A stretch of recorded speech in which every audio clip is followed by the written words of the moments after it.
Negara Kesatuan Republik Indonesia atau NKRI berdiri pada tanggal 18 Agustus 1945. Mulai saat itulah Republik Indonesia sudah berdiri menjadi sebuah negara yang sudah berdaulat.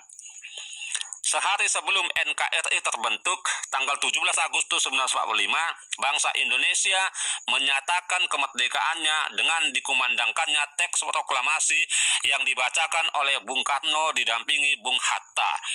Dengan dibacakannya teks proklamasi itu, secara resmi Indonesia sudah resmi merdeka, dan keesokan harinya, tanggal 18 Agustus 1945, NKRI terbentuk. Dengan terbentuknya NKRI berarti negara Indonesia sudah resmi menjadi sebuah negara yang berdaulat.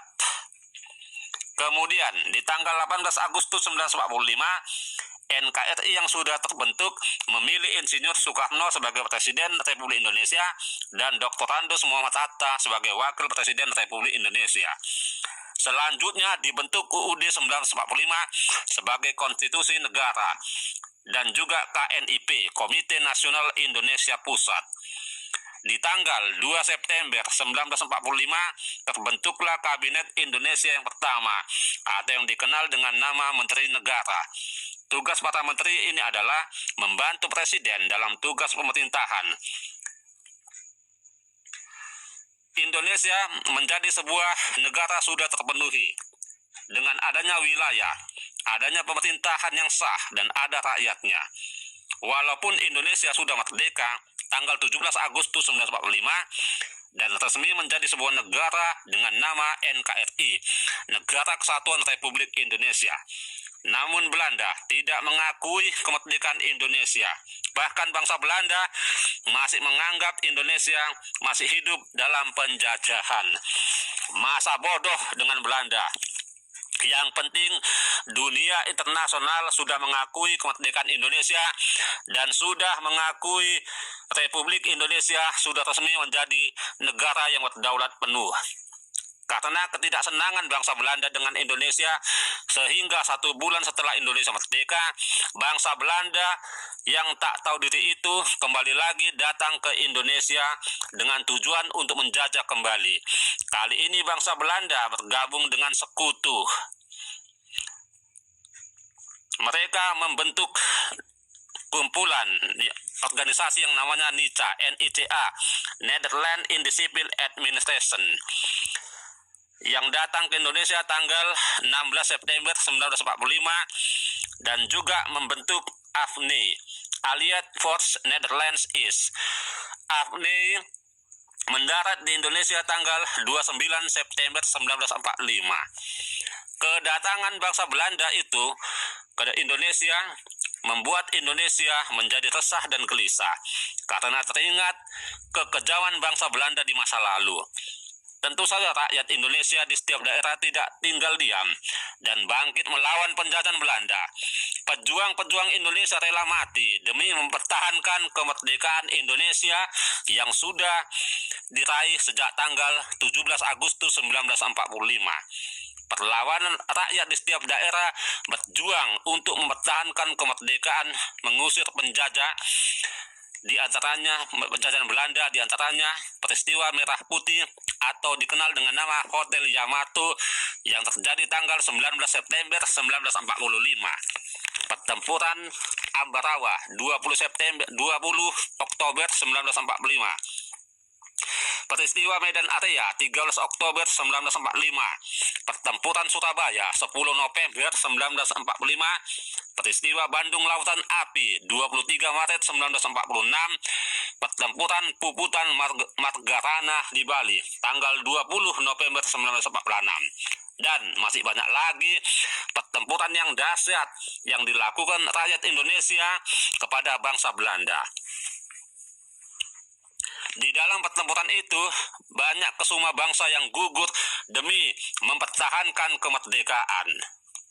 Dari dulu bangsa Belanda memang sangat licik. Kalau mereka sudah terdesak, segera mengadakan perundingan atau perjanjian untuk berdamai. Tetapi itu semua hanyalah tipu muslihat.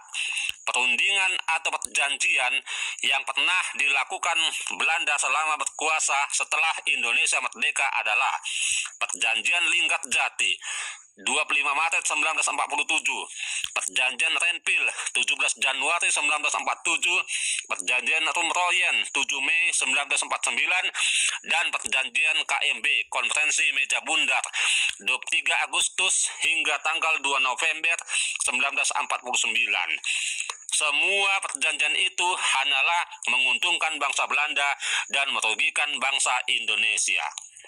Bahkan negara Republik Indonesia dijadikan negara boneka atau negara bagian atau Republik Indonesia Serikat.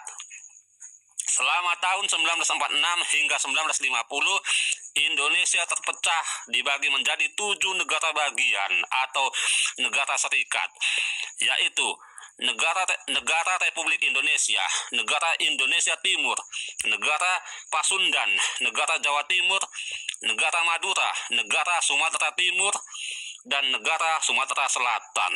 Dan konstitusi yang digunakan adalah UUD RIS, Republik Indonesia Serikat.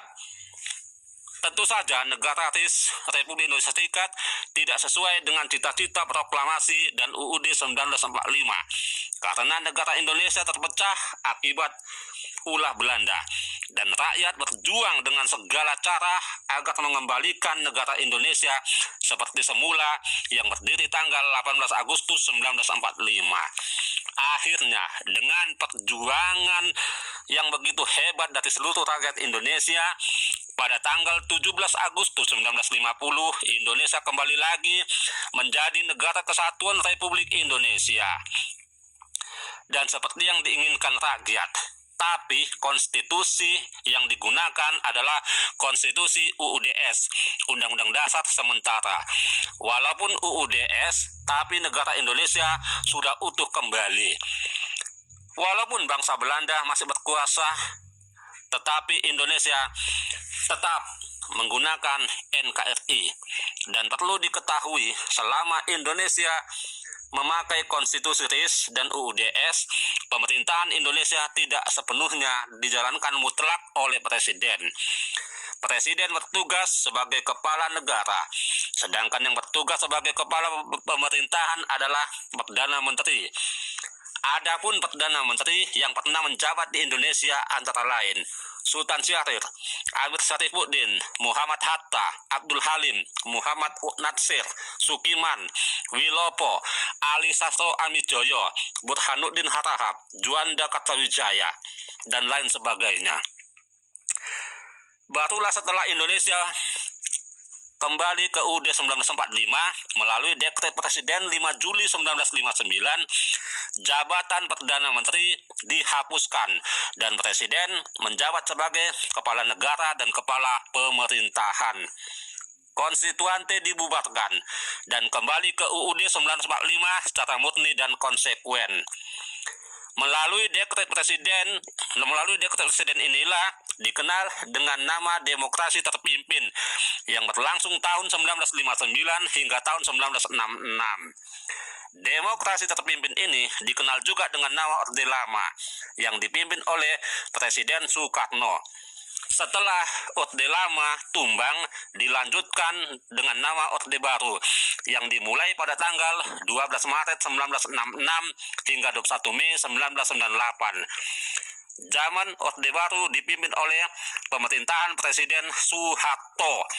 Selanjutnya, setelah rezim Orde Baru tumbang, Indonesia pun memasuki zaman reformasi yang dimulai pada tanggal 21 Mei 1998 hingga saat ini. Zaman reformasi menggunakan UUD 1945 yang diamandemen. Pada saat ini, kita dipimpin oleh Presiden Joko Widodo. Kita berharap semoga dengan kepemimpinan Pak Joko Widodo, Indonesia lebih baik daripada sebelumnya. NKRI merupakan negara nasional Indonesia yang ketiga yang berdiri sejak tanggal 18 Agustus 1945 hingga saat ini. Semoga NKRI tetap utuh sampai selama-lamanya dan tidak pernah lagi diganti.